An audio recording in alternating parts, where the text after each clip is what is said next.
level 4 mobilization. Location, Fisk Tower. Fisk?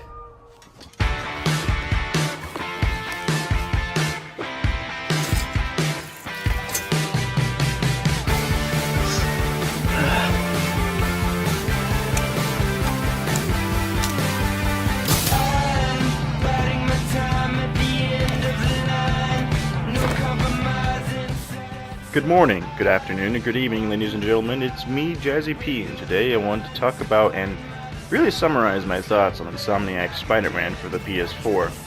As of writing this script, I just finished the game for the first time, and thoughts and emotions of having seen what the story's final moments had to tell me are still bouncing around in my head, so I'll try to be quick to condense my thoughts as much as possible. I love this game. There, done. No, but really...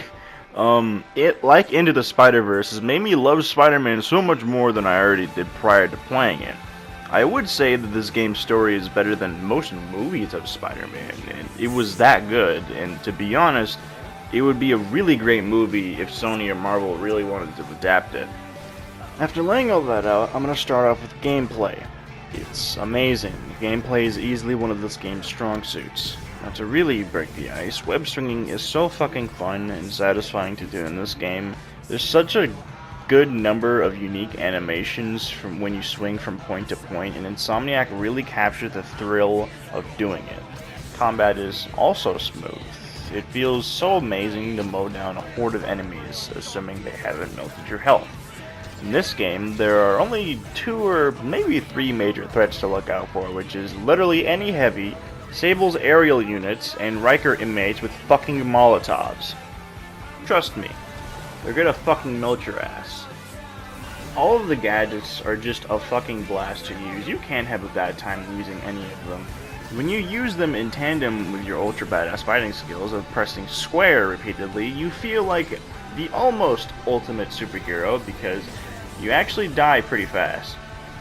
It makes sense though. I've never known Spider-Man to be a walking tank like basically any of the fucking Justice League members. And speaking of, you actually need to do something different to defeat each enemy type. Why the fuck couldn't they do that in Destiny? It honestly befuddles me, but whatever. No, real shit, there may be, 1 or 2 elements that I'm skimming through that really bog down the game, but I guess it's fine since this is more of a personal review. And if there were, game-breaking bugs, you'd probably be hearing about them. But, I don't know, I'm not really good at talking objectively anyway. But, besides that being randomly inserted in the middle of the video, I have to say the added extras are just exemplary, yes, quite. Now, the way Insomniac handles Easter eggs or any minor reference is exactly how I like it in this game. Not too intrusive and off to the side. Every add-on in this game isn't like other games where the devs just aggressively shove shit down your throat until you fucking understand the reference, or just a collectible with no real substance. No. It's more like a gentle nudge in that when you notice, you'll say to yourself, "Oh, look, that's neat." All the items you get from backpacks, or hell, even from audio logs, are just great. Our next caller reports a problem I saw coming a mile away. Go ahead, ma'am. Well, I was coming out of the bathtub last night when I glanced out my window, and what do I see? Spider-Man, swinging by like he owns the place. I was naked. Madam, you have my sympathies. Just imagine what sort of deviant personality would dress up like that in the first place. And it's a short step from there to peeping Tom activity. Folks, it doesn't matter if you live on the 1st floor or the 31st. Keep your curtains drawn. Lock your windows. A webbed pervert walks among us!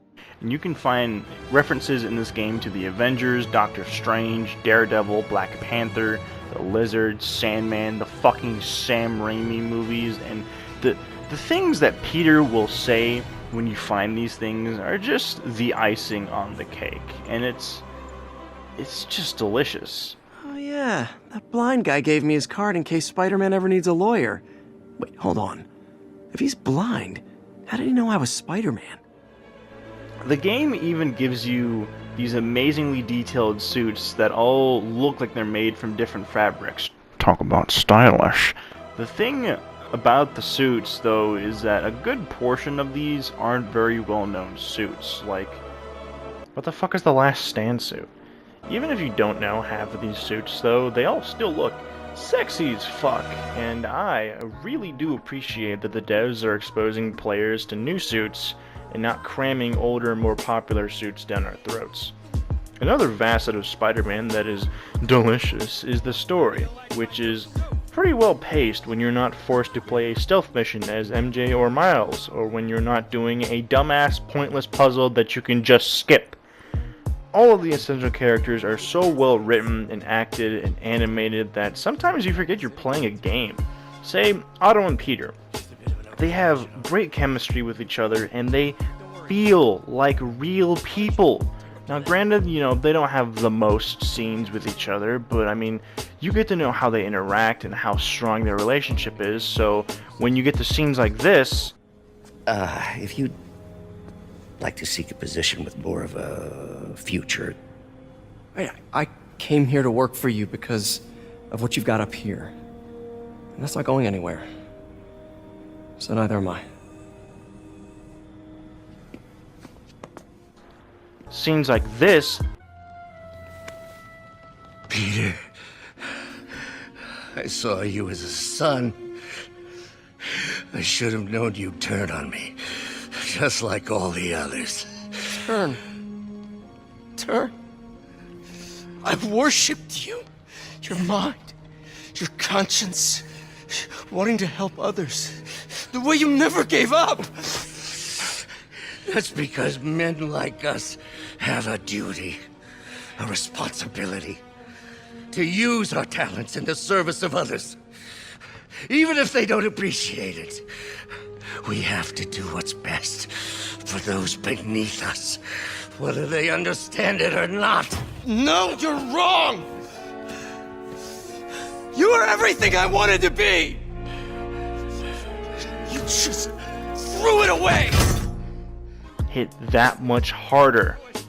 I didn't really have the exact same feelings with Martin because you don't hang around him as much, so the emotional beats don't really hit as hard, which is honestly a shame because I haven't read too many comics and this is the first iteration of Mr. Negative I've been introduced to. But aside from that, Peter has great interactions with the side characters too, like with Mary Jane. You don't think this has anything to do with Lee, do you? Sorry to cook and run. Did you just leave your clothes on the kitchen floor?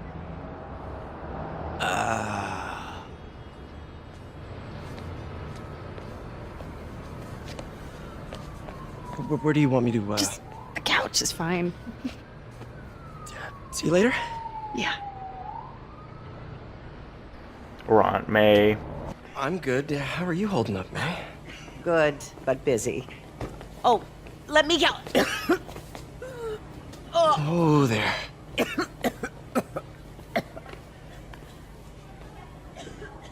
I'm okay. Didn't you tell me something once about accepting that I'm human just like everyone else? You and Ben. Masters at turning my own words against me. I am fine, Peter. Just... Or even with side villains like all of the other Sinister Six. Like an old married couple, you two! So you guys in Octavius, huh? You have a name yet? The Scary Six? The Dirty Half Dozen? How about we murdered Spider-Man and used his corpse for a blanket? Gargan, please! You embarrassed yourself! If I had to name one or two characters who didn't live up to being as good as the others, I'd have to start off with Kingpin and how he's just a generic mob boss. Shocker has like no personality whatsoever. You have like zero personality. Taskmaster looks and sounds like a baller, but he's only in this game to be a challenge vendor, and this is my first time hearing about Tombstone, and he's only involved in 2 missions. I like what he is in this game, like I do Taskmaster, but they're so underdeveloped, it's a real shame. Like, they really are only here to fill up time. Like, they were not thought about as much as any other supporting character. Now, if I had to name a character that just rubs me the wrong way and pisses me off, it has to be Silver Sable. Because of the whole fucking top dog shit and how she thinks she's better than you all the time when her discount Team Rainbow gets their ass kicked every fucking encounter they have with criminals. But, you know, back to Peter. He is just one of those people who just cares for others, and that's how it should be. The point of the side missions is so that he can really bond with the people, because that's one of the essentials of writing a fucking Spider-Man story. Showing him having a good relation with the average person is so fucking more interesting than just a fucking god looking down on mortal man. Like, that shit isn't interesting. Making him willing to drop everything to help a homeless man find his lost pigeons that are his last reminder of his dead wife? Yeah, it's kind of boring. But, I mean, it's better than fucking nothing. I'm looking at you, Zack Snyder.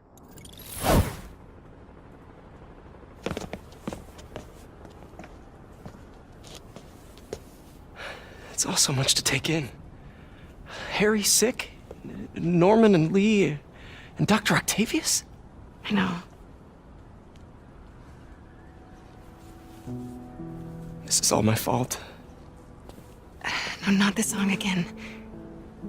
You are not alone anymore, Pete. Let Miles and me look after Feast. You find Norman. You find the cure. Thanks, partner. The emotional roller coaster that this game will put you through is an enjoyable one, to say the least. It's so refreshing that a game in 2019 will make you want to care for the main character and their internal conflicts as the game progresses, which is such a rare commodity because developers think a pile of shit is what we want, so no one cares to try and replicate something thought-provoking. We can grieve later. It's just so fun. There's so many parts of the story that are memorable and fun, and I just don't know what else to say. The emotional beats hit, the comedic beats hit, the puns and quips don't make me want to kill myself. Oh, sorry, my quip wasn't ready. Can you back up, guys? Go out and come back in again. But I guess if you put a gun to my head and told me to say something bad about the game, it would be this dumb-ass border. I don't know if you can turn this off, but it's pissed me off ever since I got this game. But other than that, though, you just can't have a bad time when playing this game. It just makes you feel good. I can't really add anything else that someone else way more qualified than me has already said. Speaking of not being able to add anything really new, I'm gonna cut it right there. You know, if you wanted a more in-depth analysis, this video isn't what you were looking for. This video merely serves to express my own opinions in a short, kind of condensed video on a game that I've been playing since I've been active again on my channel, so in that light, it'll be pretty depressing to have to put it down until I get the DLC. But since I'm currently at a plus, I think I'm gonna make another Apex review on Mirage, since he's not someone you can really play immediately. And speaking of reviews, I'm really sorry about the Capital Supremacy update, because only one of the songs I used wasn't loud as fuck. So if you couldn't hear the point, I am really sorry about that. But yeah, other than that, I don't think... Oh yeah, I do have a lot more Battlefront footage I need to sift through, so you got that coming. So now, my fair viewer, until next time, I have been Jazzy P, and I will see you later. Bye.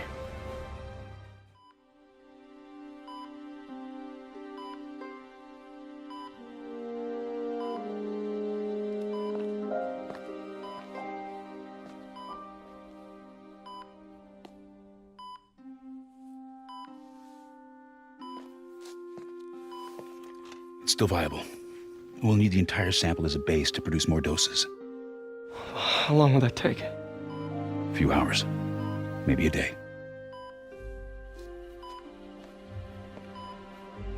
What if we use it to cure someone right now? Then there won't be enough to cure the others.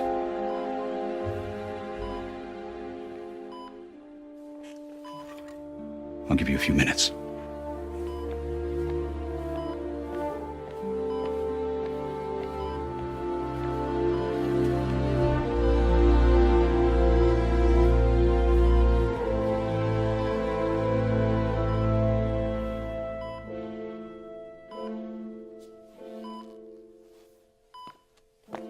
You're gonna be okay, ma'am. I've got the cure right here.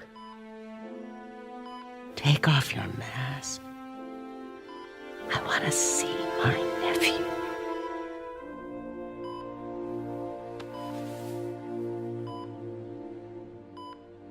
You knew? I've known for a while. I never wanted you to worry. I did. And I am so proud of you. And Ben would be too. All the people you've saved. I don't know what to do. Yes, you do.